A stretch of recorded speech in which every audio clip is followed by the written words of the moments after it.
तो let us talk about dower now. Dower या मेहर जो है वो एक कंसिडरेशन है जो कि मुस्लिम मैरिज के अंदर हस्बैंड वाइफ को देता है। ठीक है, हमने बात करी थी कि जो मुस्लिम मैरिज है, वैलिड मुस्लिम मैरिज है, वो एक कॉन्ट्रैक्ट की तरह है। जैसे कॉन्ट्रैक्ट में ऑफर एंड एक्सेप्टेंस है, यहाँ पर भी है। ठीक है, जैसे आपके कॉन्ट्रैक्ट में फ्री कंसेंट देनी है, यहाँ भी देनी है। जैसे कॉन्ट्रैक्ट मेरा जो है वॉइड डिक्लेयर नहीं होना चाहिए by law, agreement not expressly declared void by law, ऐसे ही मेरी मैरिज भी ऐसी नहीं होनी चाहिए कि उसके अंदर कोई ऐसे इम्पेडिमेंट्स है कि वो बातिल मैरिज बन जाए, वॉइड मैरिज बन जाए। ठीक है, नॉर्मल एक कॉन्ट्रैक्ट के लिए मुझे क्या चाहिए होता है, एक कंसिडरेशन भी चाहिए होता है। वैसे ही नॉर्मल मुस्लिम मैरिज के लिए, वैलिड मुस्लिम मैरिज के लिए एक कंसिडरेशन चाहिए होता है जो कि हस्बैंड पे करता है वाइफ को। ठीक है, अब ये कंसिडरेशन मेहर वाइफ का राइट है। अगर उसे ये कंसिडरेशन नहीं मिलती तो वो हस्बैंड के साथ रहने से मना कर सकती है, हस्बैंड को सू कर सकती है। अगर हस्बैंड उसके ऊपर रेस्टिट्यूशन और कॉन्जुगल राइट्स का केस करता है तो वाइफ उसको चैलेंज कर सकती है ये बोल के कि तुमने अभी तक मेरा डार नहीं दिया है, पहले डार दो और उसके बाद हम लोग साथ में रह सकते हैं। ठीक है, तो ये वाइफ का अल्टीमेट अधिकार है। अगर वाइफ नहीं भी चाहती है मेहर लेना, वो कह रही है शादी के टाइम पे मुझे कोई मेहर नहीं चाहिए, इवन देन बाद में अगर वो मेहर तुमसे मांगती है तुम्हें देना पड़ेगा, क्योंकि ये वाइफ का राइट है ना। मुस्लिम पर्सनल लॉ के अंदर मेंटेनेंस नहीं मिलती है वाइफ को डाइवोर्स के बाद। ठीक है, इद्दत पीरियड जैसी खत्म हुआ उसके बाद मेंटेनेंस नहीं मिलेगी वाइफ को। तो इसीलिए dower becomes even more essential for her, क्योंकि इस डार को ही यूज करके अब वो अपनी मेंटेनेंस करेगी। ठीक है, तो डार आपका होता है दो तरह का, पहला है स्पेसिफाइड डार, दूसरा है अनस्पेसिफाइड डार।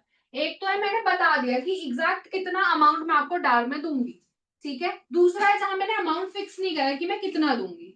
अब अगर डार मेरा अनस्पेसिफाइड होता है तो जो आपका एकदम पुराना मुस्लिम लॉ है, एंशिएंट मुस्लिम लॉ है, अगर हम उसे देखें तो वो कहते थे कि जो भी लड़की है उसके फादर उसको कैसे रखते थे, शादी के दौरान हस्बैंड ने उसको कैसे रखा, लड़की में क्वालिटीज क्या क्या है, वो फेयर है, उसको क्या क्या आर्ट एंड क्राफ्ट आता है, घर कैसे संभालती थी, उसका टेम्परामेंट कैसा है, हर एक फैक्टर को कंसिडरेशन में लेकर हम लोग डिसाइड करेंगे कि okay she was a very good wife, उसके फादर ने भी उसको बहुत अच्छे से मेंटेन करके रखा था, हस्बैंड भी बहुत अच्छे से मेंटेन करके रख रहा था, सब आर्ट एंड क्राफ्ट जो ट्रेडिशनल वाइफ को आना चाहिए वो सब आते थे उसे, तो उसका डार हाई होगा as compare to another wife जो मे बी हस्बैंड जो है उसको बहुत अच्छे से नहीं रख रहा था या उसके फादर भी काफी पुअर थे, तो उस केस में उसका डार कम हो जाएगा। ठीक है, सो दिस इज समथिंग जो एंशिएंट मुस्लिम लॉ में फॉलो होता था।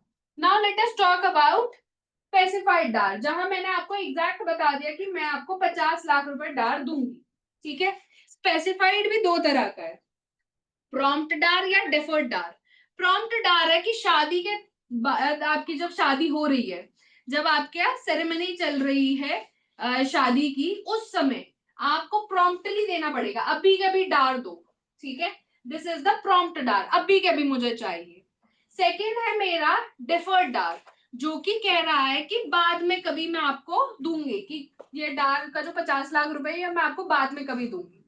अब डेफर्ड डार भी दो तरह का है, एक जब मैंने टाइम फिक्स कर दिया कि मैं कब दूंगी, मैंने कहा मैं आपको शादी के 5 साल बाद दूंगी, बच्चा पैदा होने पे दूंगी, डाइवोर्स के समय पे दूंगी। ठीक है, मैंने टाइम फिक्स कर दिया। दूसरा है जहां मैंने टाइम फिक्स नहीं किया, मैंने सिर्फ बोला बाद में दूंगी पर ये नहीं बताया कब दूंगी।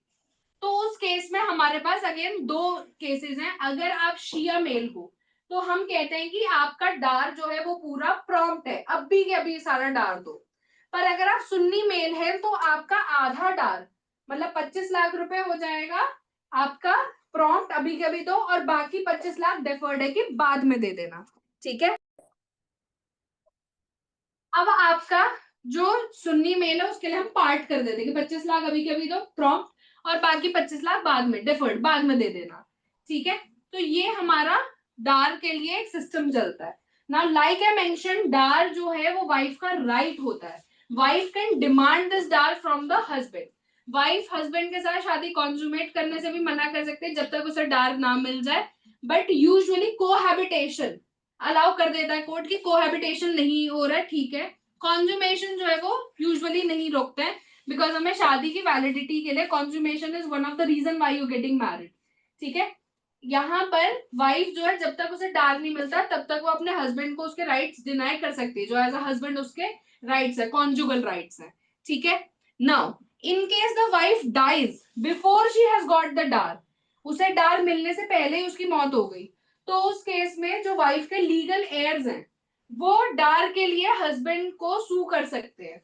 इसके लिए पीरियड ऑफ लिमिटेशन होता है 3 साल का, कि जब डेथ हुई वाइफ की उसके 3 साल के अंदर अंदर लीगल एयर्स जो है हस्बैंड को बोल सकते हैं कि लाओ ये जो डार था जो आपने इसको देना था, इनकी डेथ हो गई है तो अब ये डार हमारा है, इसमें हमारा हक है, क्योंकि इनकी प्रॉपर्टी हमने इनहेरिट करनी है।